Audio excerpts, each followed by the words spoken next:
പിണക്കങ്ങൾ മാറ്റാൻ നമുക്ക് ഇനിയെങ്കിലും കഴിയണം. ആരായിരിക്കും സഹോദരങ്ങളെ മയ്യത്ത് കുളിപ്പിക്കുക? ആരായിരിക്കും മയ്യത്ത് കുളിപ്പിക്കുക? ഭാര്യ ആയിരിക്കോ? ഭർത്താവായിരിക്കോ? 25 കിലോമീറ്റർ യാത്ര ചെയ്തിട്ടാണ് വയനാട്ടിലെ 10-30 ജനാസകൾ, 10-30 മയ്യത്തുകൾ നിലമ്പൂരിലേക്ക് എത്തിയത്. ആരാ കുളിപ്പിച്ചത്? ജനിച്ചിട്ട് കണ്ടിട്ടില്ലാത്ത മനുഷ്യർ, പേരറിയാത്തവർ. എന്താ കിട്ടിയത്? ഒരു കാല്, ഒരു കയ്യ്. അത് കുളിപ്പിച്ച് കഫം ചെയ്തത് ജനിച്ചിട്ടിന്നു വരെ കണ്ടിട്ടില്ലാത്തവർ. ആരായിരിക്കും? അതുകൊണ്ട് എങ്ങോട്ടാ സഹോദരങ്ങൾ ഈ പിണക്കങ്ങൾ?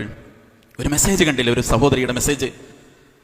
ഉമ്മ നഷ്ടപ്പെട്ട ഏതെങ്കിലും കുഞ്ഞുങ്ങൾക്ക് പാല് കൊടുക്കാൻ ആവശ്യമുണ്ടെങ്കിൽ നിങ്ങൾ എന്നെ വിളിക്കണമെന്ന്.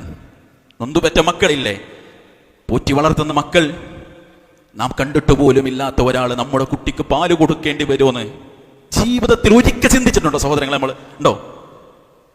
എന്റെ കുട്ടിക്ക് പാല് കൊടുക്കാൻ കിലോമീറ്ററുകൾ യാത്ര ചെയ്ത ഒരു പെണ്ണ് യാത്ര ചെയ്തു വരുമെന്ന് ജീവിതത്തിൽ ഒരു നിമിഷം നമ്മൾ ചിന്തിച്ചിട്ടുണ്ടോ മനുഷ്യരെ? പക്ഷേ കൈക്കുഞ്ഞിനെ ഏറ്റെടുത്ത് വളർത്തുന്നത് അയൽവാസിയായിരിക്കും. അയാളോടാണ് ഒരു പ്ലാവിന്റെ കൊമ്പിന്റെ പേരിൽ 10 കൊല്ലായി നമ്മൾ തെറ്റി നിൽക്കുന്നത്, അല്ലേ? പിണക്കങ്ങൾ മറക്കാനുള്ള സമയമാണിത്.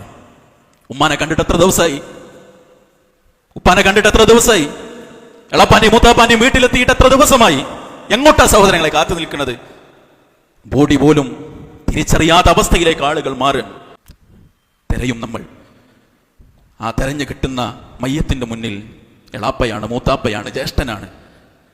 ബന്ധം പുതുക്കാനാവോ? കെട്ടിപ്പിടിക്കാനാവോ? മയ്യത്തൊന്ന് കാണാൻ പോലും പറ്റുമോ? കാണാനൊരു മയ്യത്ത് കിട്ടുമോ?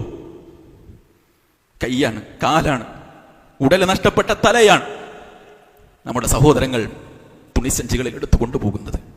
എവിടേക്കാണ് ഈ പണക്കം? എവിടേക്കാണ് ഈ തെറ്റല്? എവിടേക്കാണ് ഈ അകൽച്ച? ഭാര്യ കൂട്ടിനുണ്ടാകുമെന്ന് വിചാരിച്ചിട്ടാണോ ഈ അഹന്ത? തരക്കേടില്ലാത്ത ഒരു സ്റ്റാറ്റസ് നാട്ടിലുണ്ട് എന്ന് വിചാരിച്ചിട്ടാണോ ഈ അഹങ്കാരം? ഇല്ല സഹോദരങ്ങളെ, ദുർബലരാണ് നമ്മൾ. അതുകൊണ്ട് പിണക്കങ്ങൾ മറക്കാൻ ഈ ദുരന്തങ്ങൾ നമ്മെ പ്രാപ്തരാക്കേണ്ടതുണ്ട്.